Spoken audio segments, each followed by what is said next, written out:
We are going to cover tools that will allow you to fall back asleep if you happen to wake up in the middle of the night, or if you get a poor night's sleep, how to actually recover from that poor night's sleep more quickly. And yes, indeed, even replace sleep that you've lost. Sleep is the foundation of mental health, physical health, and performance of all kinds. It also controls things like our immune system, our skin health, and our appearance, whether or not we will live as long as we possibly can or not. But do your best to do this every day. If you miss a day, no big deal, but try not to miss more than one day. And doing this each day costs nothing. The only point I want to make about sleep is that if you happen to stay up late, it's still best to get up at your regular wake-up time.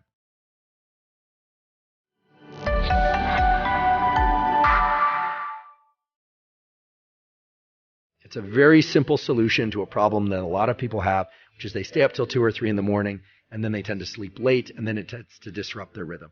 Try on most days and most nights to wake up at more or less the same time, and try to go to sleep at more or less the same time. My primary objective early in the day is to get into a mode of being focused yet alert so that I can get work done. I found that the best way for me to achieve that state is through fasting. I don't eat anything until about 11 a.m. or 12 noon. Why fasting works to create this heightened state of alertness, yet calm brain state. Fasting increases levels of adrenaline, also called epinephrine, in the brain and body. And when our levels of epinephrine and adrenaline are increased, we learn better, we can focus better. There's terrific data supporting that. You don't want epinephrine, aka adrenaline, too high. That feels like stress and panic. You get jittery, you can't focus. But in its optimal range, adrenaline really provides a heightened sense of focus and the ability to encode, meaning bring in, and retain, remember information. The first thing I do after I wake up, getting into a mode of forward ambulation, and especially experiencing visual flow, has a powerful effect on the nervous system. The effect it has is essentially to quiet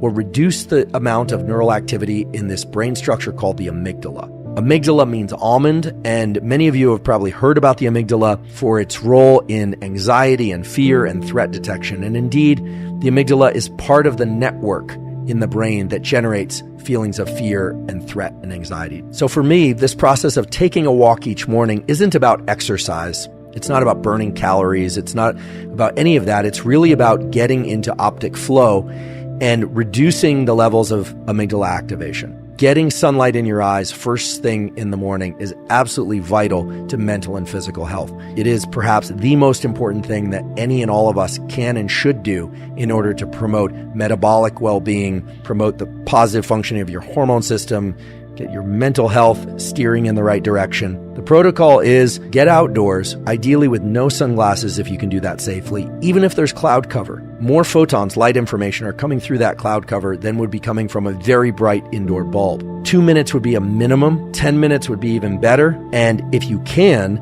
30 minutes would be fantastic. We experience a natural and healthy bump in a hormone called cortisol. Cortisol comes from the amygdala and promotes wakefulness. It actually promotes a healthy immune system. It's very important that that pulse of cortisol arrive early in the day. If you wake up before the sun comes out, it's fine to turn on artificial lights, but then you would want to get natural light stimulation of your eyes. And it does have to be to your eyes. I'm a big believer, based on quality peer-reviewed data, that hydration is essential for mental performance.